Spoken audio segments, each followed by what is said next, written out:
মাহে রমজান উপলক্ষে মা এবং বোনেদের জন্য একটি মারাত্মক একটি ভিডিও নিয়ে আসছি। এই মাহে রমজান মাসে যাহারা কোনো মা, কোনো বোন যারা গর্ভবতী হতে যাচ্ছেন এবং কি যারা গর্ভবতী তাদের জন্য আল্লাহর রহমত বর্ষিত হোক। আমরা দোয়া করি এই রমজান মাসে তারা যেন 5 ওয়াক্ত নামাজ এবং রোজা আল্লাহ তাদেরকে রাখবার জন্য তৌফিক দান করেন এবং কি তাদের কিছু কিছু করণীয় কাজ আছে, যেমন সেহরিতে ঠান্ডা জাতি খাবার খাওয়া,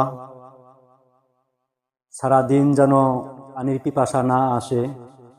আল্লাহ রহমতে এই রমজান মাসটাই হলো সর্বশ্রেষ্ঠ মাস।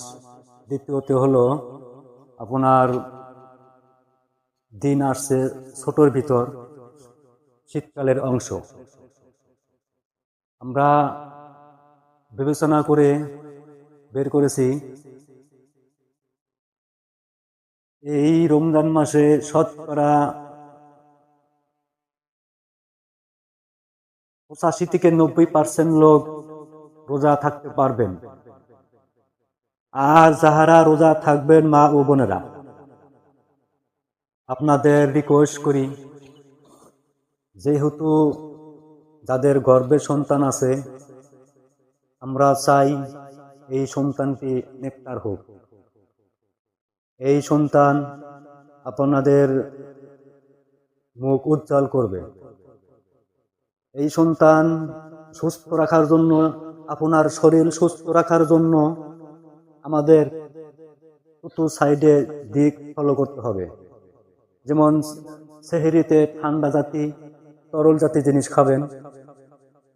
দ্বিতীয়তে ইফতারের সময় বেশি বেশি আপনার ফল ফলান্তি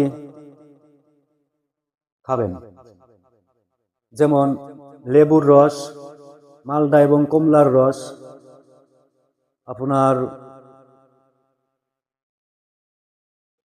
মিষ্টি জাতীয় গুড়, চিনি কম খাবেন। এগুলো খাবারের ভিতর দেহকে ঠান্ডা রাখবে, শরীরে ব্যাঘাত ঘটবে না, আপনার রোজার উপরে কোনো চাপ আসবে না। আমরা আশা করি আল্লাহ তাআলা প্রত্যেক রোজাদারদের ধৈর্য এবং মন মানুষ আল্লাহ তাআলা ভালো রাখেন।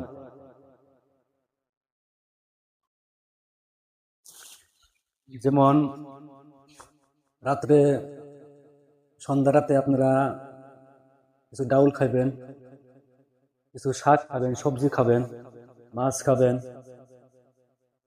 দেশি মুরগি আছে। এই ধরনের খাবারগুলো আপনার সন্তানের জন্য পুষ্টিকর।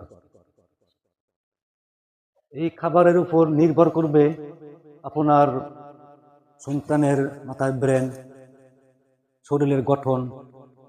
আপনার শরীর যদি অসুস্থ হয় আপনার সন্তান সুস্থ থাকবে কিভাবে সম্ভব আশা করা যায়?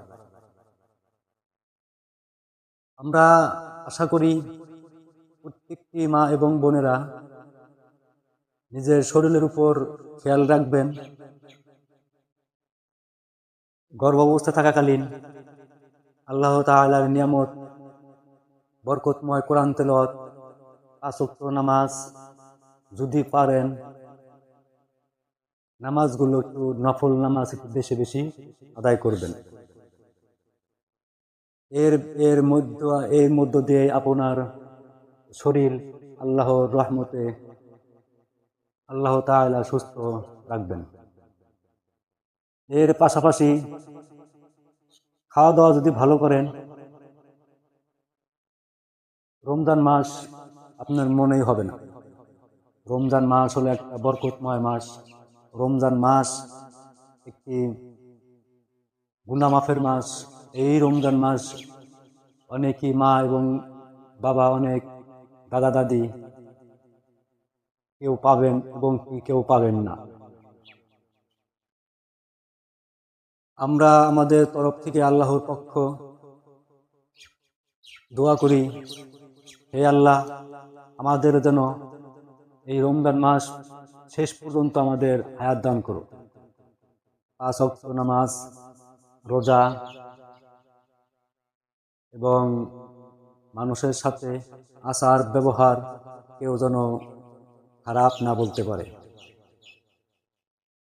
যদি কাল আমাদের বন্ধু বান্ধব প্রতিবেশী,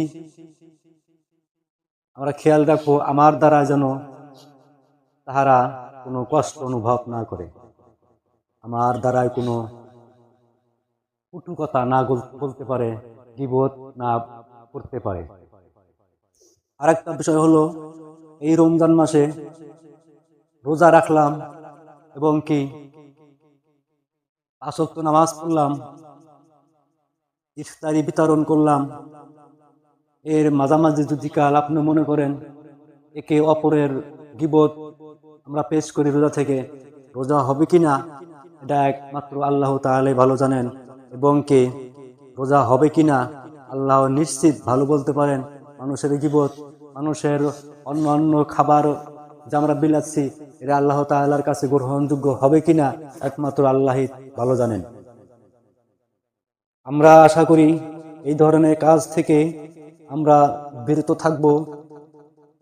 শুধু রমজান মাস উপলক্ষেই নয়, আল্লাহ তাআলার এই দুনিয়ার বুকে ততদিন জীবিত আল্লাহ তাআলা রাখেন, ততদিন মানুষের গীবত গাবো না, মানুষের সাথে খারাপ ব্যবহার করব না। এই ধরনের চতুর সাইডের আমরা দিকগুলো বুঝিয়ে শুনিয়ে আমরা থাকব। আজকের এই ভিডিওটি আমাদের ভালো লেগে থাকলে আমাদের ভিডিওটি লাইক দিবেন এবং একটু শেয়ার দিবেন। আমরা বুঝতে পারবো এই ধরনের ভিডিও কিরকম চলবে, আমরা অন্য কোনো ভিডিও পেশ করতে পারবো। আল্লাহ হাফেজ।